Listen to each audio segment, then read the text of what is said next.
पुरानी बात है। मगध राज्य में एक सोनापुर नाम का गांव था। उस गांव के लोग शाम होते ही अपने घरों में आ जाते थे और सुबह होने से पहले कोई भी घर के बाहर कदम भी नहीं रखता था। इसका कारण डाकू अंगुलीमाल था। डाकू अंगुलीमाल मगध के जंगलों की गुफा में रहता था।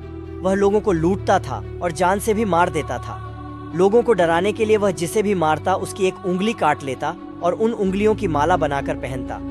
इसलिए उसका नाम अंगुलीमाल पड़ा। गांव के सभी लोग परेशान थे, कैसे इस डाकू के आतंक से छुटकारा मिले। एक दिन गौतम बुद्ध उस गांव में आए। गांव के लोग उनकी आवभगत करने लगे। गौतम बुद्ध ने देखा कि गांव के लोगों में किसी बात को लेकर दहशत फैली है। तब गौतम बुद्ध ने गांव वालों से इसका कारण पूछा। ये सुनते ही गांव वालों ने अंगुलीमाल के आतंक का पूरा किस्सा उन्हें सुनाया। अगले ही दिन गौतम बुद्ध जंगल की तरफ निकल गए।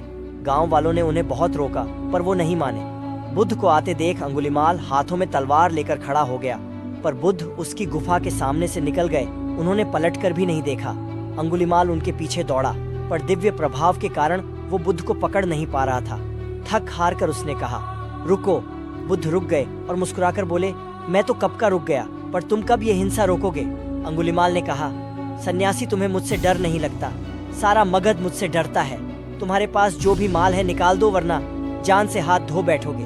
मैं इस राज्य का सबसे शक्तिशाली व्यक्ति हूँ। बुद्ध जरा भी नहीं घबराए और बोले, मैं ये कैसे मान लूं कि तुम ही इस राज्य के सबसे शक्तिशाली इंसान हो?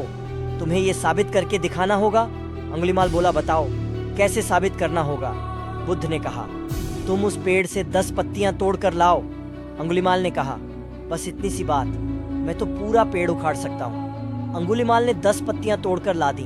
बुद्ध ने कहा, अब इन पत्तियों को वापस पेड़ पर जाकर लगा दो। अंगुलीमाल ने हैरान होकर कहा, टूटे हुए पत्ते कहीं वापस लगते हैं क्या? तो बुद्ध बोले, जब तुम इतनी छोटी सी चीज को वापस नहीं जोड़ सकते तो तुम सबसे शक्तिशाली कैसे हुए? यदि तुम किसी चीज को जोड़ नहीं सकते तो कम से कम उसे तोड़ो मत।